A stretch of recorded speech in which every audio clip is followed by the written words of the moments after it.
The first ever London Design Biennale has just opened at Somerset House. 37 countries from 6 continents are showing new works that respond to the theme Utopia by Design. This is the 500th anniversary of the publication of Thomas More's book Utopia, and the Biennale is asking some of the same questions, like what makes a harmonious society, and how do we negotiate our environment? Here, design doesn't mean stylish sideboards or trendy lighting. The Biennale is organised by the people behind the London Design Festival, which is more geared towards saleable product. But this is not a trade fair. The national displays here explore the role of design in issues like migration, urbanism, climate change and inequality. The aim of the Biennale was to have a big international celebration of design in one place in London. And we modelled it very much on the Venice Biennales. They have long-standing biennales for art and architecture, but not one for design, because Milan is the design capital in Italy. We didn't want countries to come up with big social blueprints. Obviously, the utopian ideal is falling out of fashion.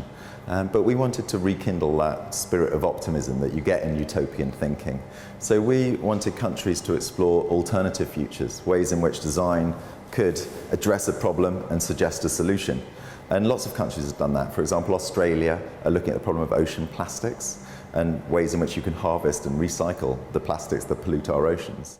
Cuba are looking at the digital revolution that their country is going through right now. They have 135 Wi-Fi spots in the whole of Cuba, which is unbelievable.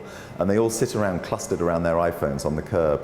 And the Cuban design team have tried to give the cloud some physical manifestation with a series of modules that they imagine in the port areas around Havana. So is utopia a kind of impossible dream, do you think? Of course it's a fiction, and of course it's unachievable, and I don't think anyone would want to achieve utopia, because one person's utopia is another's nightmare. You know, utopia always tips over into dystopia, into totalitarian nightmares.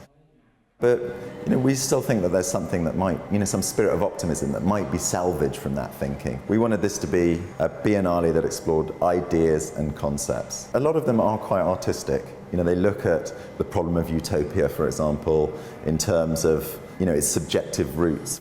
Austria, for example, has created a wonderful kinetic light installation that's in perfect balance until an audience approaches, to show that the utopian idea is just a fiction and it can't accommodate real people.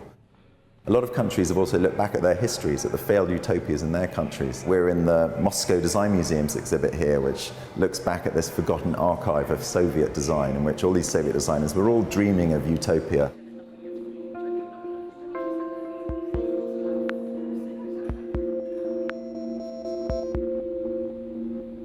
So how successful do you think the Biennale is? It's a very interesting concept, but does it really come to life here? I think it does. It's clearly the first time they've done it, so it's a very experimental show, and you can see they're feeling their way along to how it could be done and how it could inhabit the building, but I think it's full of fascinating things.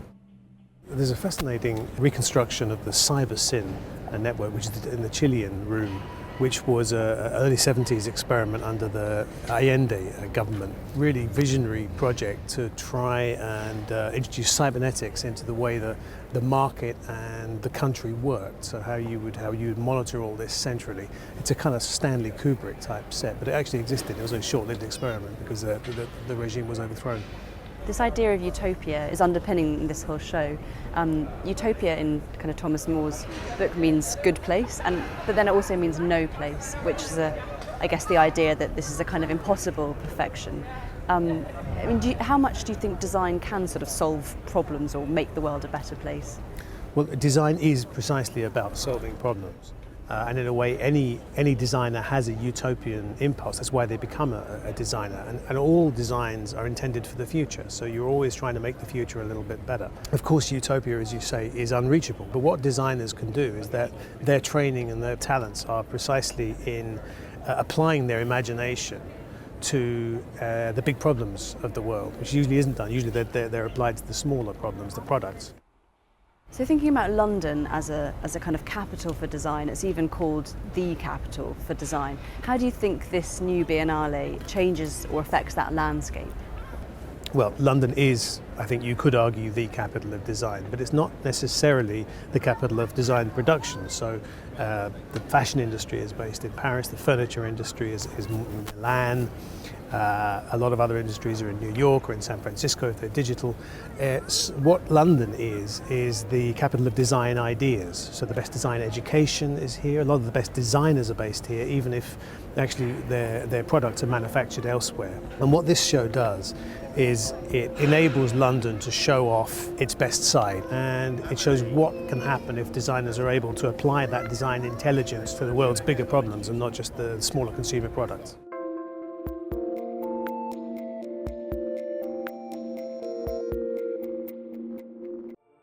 Before the UK voted for Brexit, the British Creative Industries Federation surveyed its members. 96% said they wanted to remain within the European Union.